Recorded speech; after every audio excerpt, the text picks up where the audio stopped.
نيرفانا دي بالنسبة لي بنتي الوحيدة ودنيتي كلها وحياتي كلها، وأجمل حاجة ربنا اداني، وأجمل هقول لك إيه، مش لاقي تعبير أقوله غير إن هي النفس اللي هي بتتنفسه ده اللي إحنا عايشين بيه.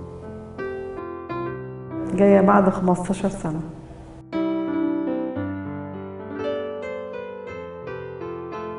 لقيت البنت بتشتكي من مغص جامد في بطنها.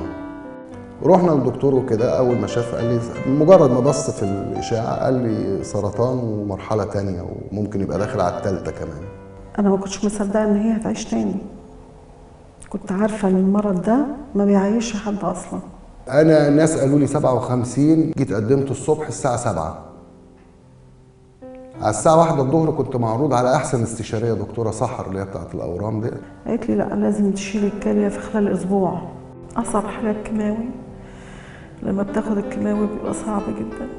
وتقول لي سامحيني يا ماما، كل ما تراجع تقول لي سامحيني يا ماما تعبتك. نفسي ربنا يديها طول العمر ويخليها لي يا رب. ده هي حياتي كلها. نيرفانا وأطفال زيها كتير بدأوا رحلة علاجهم، ساعدها تكمل وتخف. مستشفى 57 لعلاج سرطان الأطفال بالمجان. رحلة علم هدفها الحياة.